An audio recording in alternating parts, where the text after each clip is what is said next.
यशस्वी प्रधानमंत्री आदरणीय श्री नरेंद्र मोदी जी, मंचासीन सभी वरिष्ठ मंत्रीगण, यहां उपस्थित हमारे भारत सरकार के मंत्रीगण, संसदीय बोर्ड के सभी वरिष्ठ सदस्यगण और हमारे पत्रकार मित्रों, आज इस संकल्प पत्र के लॉन्चिंग के अवसर पर हम सब लोग यहां एकत्र आए हैं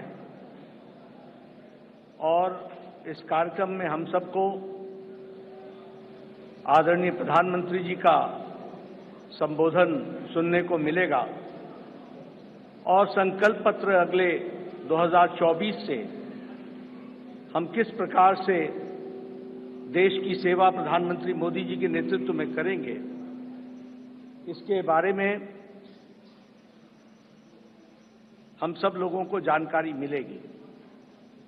आज इस अवसर पर सबसे पहले तो मैं आदरणीय प्रधानमंत्री जी का आज के कार्यक्रम में आने के लिए हार्दिक अभिनंदन करता हूं और स्वागत करता हूं।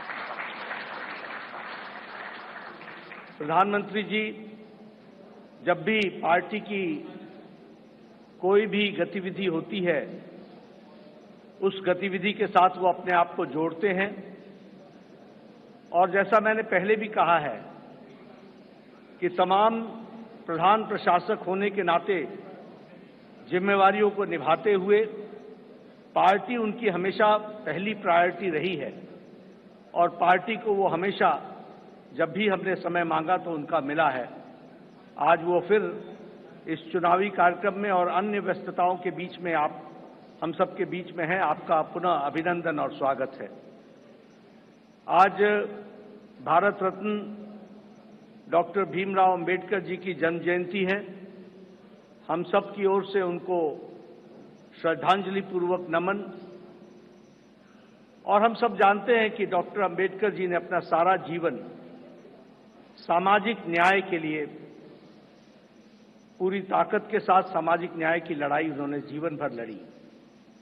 ऐसे डॉक्टर भीमराव अंबेडकर जी के रास्ते पर चलते हुए भारतीय जनसंघ से लेकर भारतीय जनता पार्टी हमेशा इस विचार को और सामाजिक न्याय की लड़ाई सत्ता में रहे तो भी और सत्ता में न रहे तो भी हमेशा इस सामाजिक न्याय की लड़ाई को हम सब लोगों ने लड़ा है। हम जानते हैं कि आज संकल्प पत्र को लोकार्पण होगा, लॉन्चिंग होगी,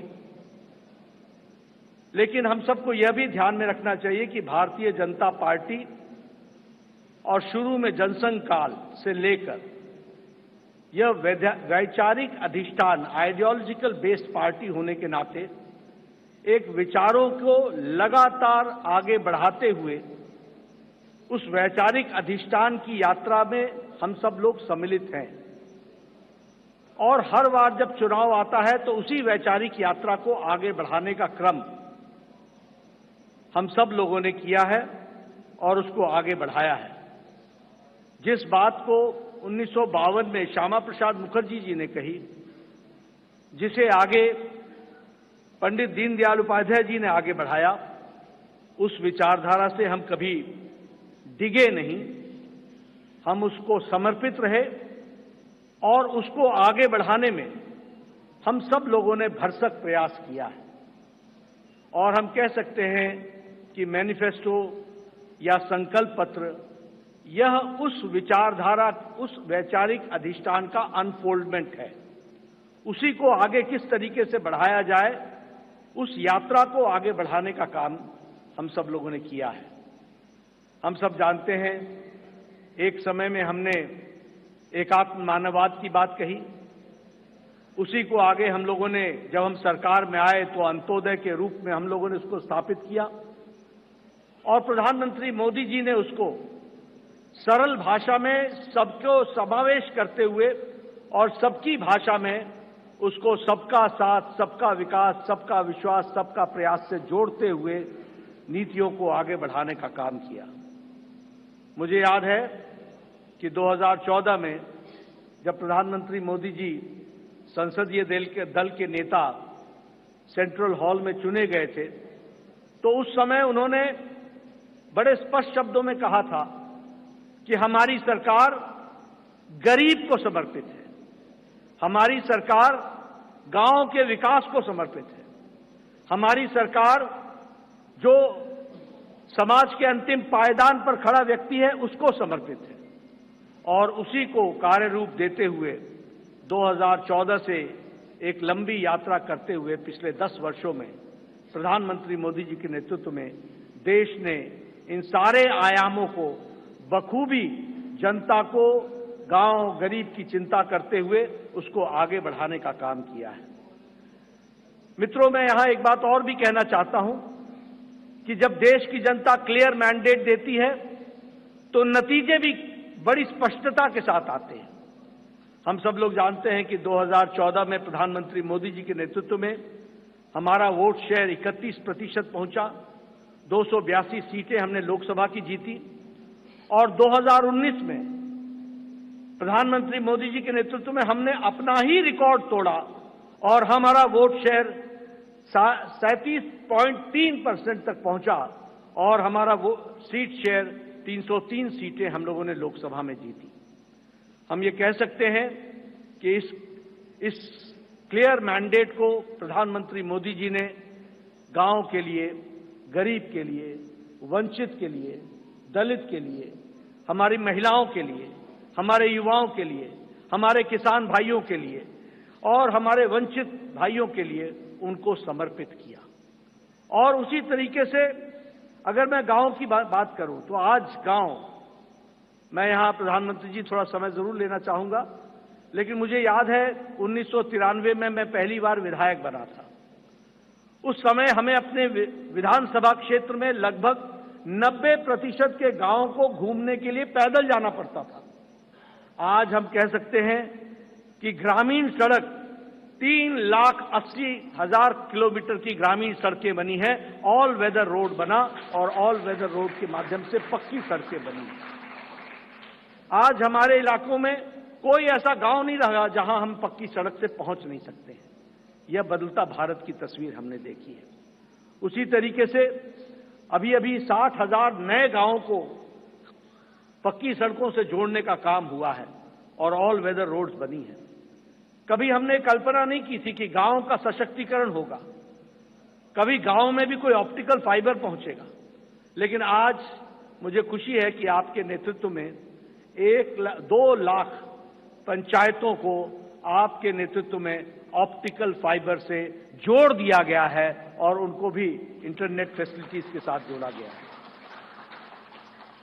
गरीब कल्याण की बात करें तो एक समय में यह असंभव सी बात लगती थी कि हम गरीब तक अन्न पहुंचा सकेंगे, लेकिन आपने त्रासदी में भी अवसर ढूंढ करके प्रधानमंत्री गरीब कल्याण अन्न योजना की स्कीम को आगे बढ़ाया। 80 करोड़ की जनता को या तो 5 किलो गेहूं या 5 किलो चावल या 1 किलो दाल ये देने की व्यवस्था की। आज उसके कारण हम ये कह सकते हैं कि लगभग 25 करोड़ लोग, भारत की आबादी आज गरीबी की रेखा से ऊपर उठ करके अबव पॉवर्टी लाइन में आ गई, बिलो पॉवर्टी लाइन से निकल गई। ये भी हमारे सामने। और इंटरनेशनल मॉनिटरी फंड के अनुसार अति गरीबी भारत में अब 1% से भी कम हो गई है, 0.08%, 7% पर लाकर के खड़ा किया है। उसी तरीके से आवास योजना मैं यहां बार बार सुनाता हूं और मुझे वो बार बार इच्छा भी होती है बताने की, क्योंकि वो धरातल की सच्चाई थी। एक समय में हमारे यहां हमारा ब्लॉक डेवलपमेंट ऑफिसर आके बताता था कि एमएलए साहब, आपके यहां एक पंचायत में 2 इंदिरा आवास योजना मिली है, 2। अब बताओ इसको किसको दें? और मेरे लिए प्रश्न उठता था कि ये किसको दें, क्योंकि 1 अनार 100 बीमार मैं किसको दूंगा?